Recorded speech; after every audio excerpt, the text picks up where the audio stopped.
தேர்வில் வெற்றிகரமாக தேர்ச்சி பெற்று ஆந்திராவின் விசாகப்பட்டினத்திற்கு பணியமர்த்தப்படுகிறார். இருப்பினும் அவர் தனது பணிக்கு செல்லும் வழியில் அவரது முன்னாள் கல்லூரி போட்டியாளரான மணல் சிம்ஹா அனுப்பிய ஒரு கும்பலால் தாக்கப்படுகிறார். அவர் அமைச்சர் பொப்பிலி மோபிதேவியின் பாதுகாப்பில் சட்டவிரோத மணல் சுரங்கத்தில் ஈடுபட்டுள்ளார். மோபிதேவி முதலமைச்சர் பொப்பிலி சத்தியமூர்த்தியின் மகனும் உள்துறை அமைச்சர் பொப்பிலி முனிமாணிக்யத்தின் தம்பியும் ஆவார். மோபிதேவி முதலமைச்சராக ஆசைப்பட்டாலும் பதவி மூப்பு காரணமாக தனது மூத்த சகோதரருக்கு சென்றுவிடுமோ என்று அவர் அஞ்சுகிறார். பதவியேற்றதும் ராம் மாவட்டத்தின் தவறு செய்தவர்களை ஒரு கூட்டத்திற்கு அழைத்து அவர்களின் சட்டவிரோத நடவடிக்கைகளை நிறுத்துமாறு அவர்களிடம் மன்றாடுகிறார். அவர்கள் அவரை கேலி செய்யும் போது அவர்களின் செயல்பாட்டு தளமான அரிசி வர்த்தக தொழிற்சாலையை சோதனை செய்து நடவடிக்கை எடுக்கிறார். இது அரிசி கலப்படத்தை அம்பலப்படுத்துகிறது. பின்னர் அவர் தொழிற்சாலைக்கு சீல் வைத்து தவறு செய்தவர்களில் ஒருவரால் சட்டவிரோத நிலத்தில் கட்டப்பட்ட ஒரு வணிக வளாகத்தை இடித்து தள்ளுகிறார். பல வருடங்களுக்கு முன்பு ராம் ஆரம்பத்தில் MBBS பட்டம் படித்து வந்தார். ஆனால் குறிப்பாக அநீதியை கண்டபோது கடுமையான கோப பிரச்சினைகளை எதிர்கொண்டார். அவரது காதல் ஆர்வலர் தீபிகா அவரது ஆக்ரோஷமான தன்மையை ஏற்கவில்லை. மேலும் UPSC தேர்வின் மூலம் சிவில் சர்வீஸ்களை தொடர ஊக்குவித்தார். குறிப்பாக அவரது வன்முறை இயல்பு காரணமாக இந்திய காவல் பணியில் சேர வேண்டாம் என்று அறிவுறுத்தினார்.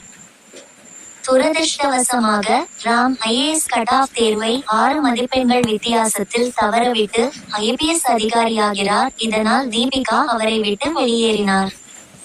இறுதியில் அவர் மீண்டும் தேர்வில் தோன்றி IAS அதிகாரியாக தகுதி பெற்று தீபிகாவை தேடத் தொடங்குகிறார். பல வருட இடைவெளிக்கு பிறகு ராம் இறுதியாக தீபிகா ஒரு முதியோர் இல்லத்தில் வசிப்பதை காண்கிறார். அவர்கள் தங்கள் காதலை மீண்டும் தூண்டுகிறார்கள்.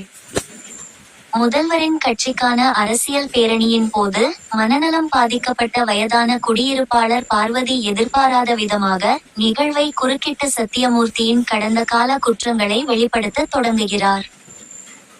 அவள் பேசும்போது சத்தியமூர்த்தி அவளை பார்த்து அதிர்ச்சியடைந்து ஒரு பயங்கரமான மாரடைப்பால் பாதிக்கப்படுகிறார். ஆனால் அவரது தவறான செயல்களை வெளிப்படுத்தியதற்காக அவளை மன்னிக்காமல் மோபிதேவி பார்வதியை தாக்க முயற்சிக்கும் போது ராம் அவளை பாதுகாத்து கூட்டத்தின் முன் மோபிதேவியை அறைந்து அவமானப்படுத்துகிறார். இது ஒரு பெரிய அரசியல் ஊழலை ஏற்படுத்துகிறது. ஊழல் குற்றச்சாட்டில் தனது தந்தையை பதவி நீக்கம் செய்த பிறகு அவரது துரோகத்தால் கோபமடைந்த மோபிதேவி சத்தியமூர்த்தியை கொலை செய்து அடுத்த முதலமைச்சராக வருவதற்காக பொதுமக்களின் அனுதாபத்தை பயன்படுத்துகிறார். இதற்கிடையில் மோபிதேவியை தாக்கியதற்காக ராம் இடைநீக்கம் செய்யப்பட்டார். பின்னர் தீபிகாவுடனான அவரது திருமணத்திற்கு சற்று முன்பு ஜோடிக்கப்பட்ட குற்றச்சாட்டில் கைது செய்யப்பட்டார். சத்தியமூர்த்தியின் இறுதிச் சடங்கு எரியவிருக்கும் நிலையில் ஊடகங்கள் அவரது இறுதி அறிக்கையை ஒளிபரப்புகின்றன.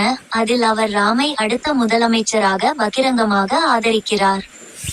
இந்த வெளிப்பாட்டால் அதிர்ச்சியடைந்த மக்கள் ராமின் பின்னால் திரள்கின்றனர். அதே நேரத்தில் மூத்த அரசியல் பிரமுகரான சபா சத்தியமூர்த்தியின் அரசியல் கட்சியான அபியுத்தியம் கட்சியின் அசல் நிறுவனர் மற்றும் மதிப்பிற்குரிய தலைவர் அப்பண்ணாவின் உயிரியல் மகன் என்று ராமிடம் வெளிப்படுத்துகிறார். பல ஆண்டுகளுக்கு முன்பு அப்பண்ணாவும் அவரது மனைவி பார்வதியும் ஊழலுக்கு எதிராக போராடி தொழிலதிபர்களிடமிருந்து லஞ்சம் வாங்க மறுத்தனர். இருப்பினும் அவரது நம்பகமான கூட்டாளிகளான சத்தியமூர்த்தி மற்றும் முகுந்தா கொள்கைகளை விட தனிப்பட்ட அதிகாரத்தை தேர்ந்தெடுத்து அவரை காட்டிக் கொடுத்தனர். அப்பண்ணா கட்சியை கலைக்க முயன்றபோது அவர்கள் அவரை கொலை செய்தனர். இதனால் பார்வதி மனநிலை சரியில்லாமல் போனார். அதே நேரத்தில் ராம் ஒரு குழந்தையாக அவளிடமிருந்து பிரிக்கப்பட்டார்.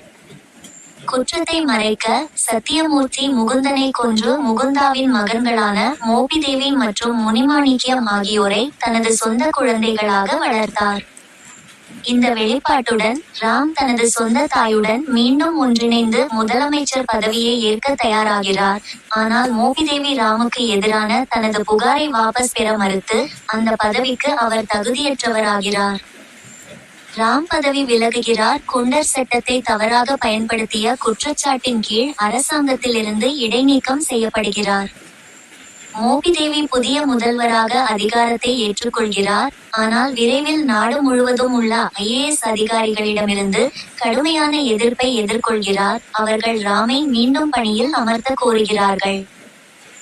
இறுதியில் ராம் தேர்தல் ஆணைய அதிகாரியாக நியமிக்கப்படுகிறார். மேலும் 2 மாதங்களில் மாநில தேர்தல்கள் நடைபெறும் என்று அறிவிக்கப்படுகிறது. இது மோபிதேவியின் கொள்கை மாற்றங்களை செய்யும் திறனை கட்டுப்படுத்துகிறது.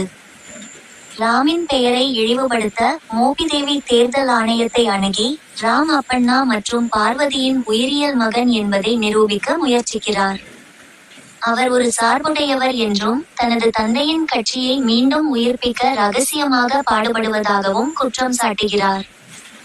ராம் குற்றச்சாட்டுகளை மறுக்கிறார். தனது தத்தெடுக்கப்பட்ட பெற்றோர் தனது ஒரே உண்மையான குடும்பம் என்றும் தனது சொந்த அடையாளத்தை விட தேர்தலின் நியாயத்தை முன்னுரிமைப்படுத்துவதாகவும் கூறுகிறார்.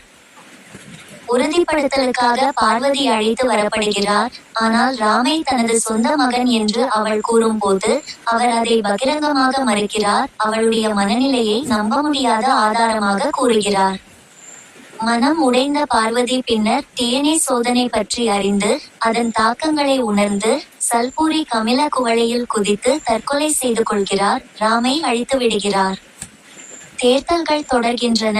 ஆனால் மோபினேனியும் அவரது கூட்டாளிகளும் வாக்குப்பதிவு இயந்திரங்களை அழிப்பதன் மூலம் முடிவுகளை மோசடி செய்ய முயற்சிக்கின்றனர்.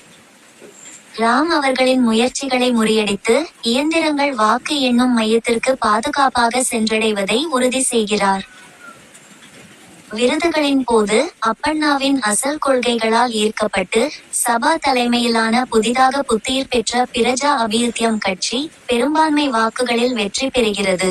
மேலும் ராம் ஆந்திராவின் புதிய முதல்வராக தேர்ந்தெடுக்கப்படுகிறார்.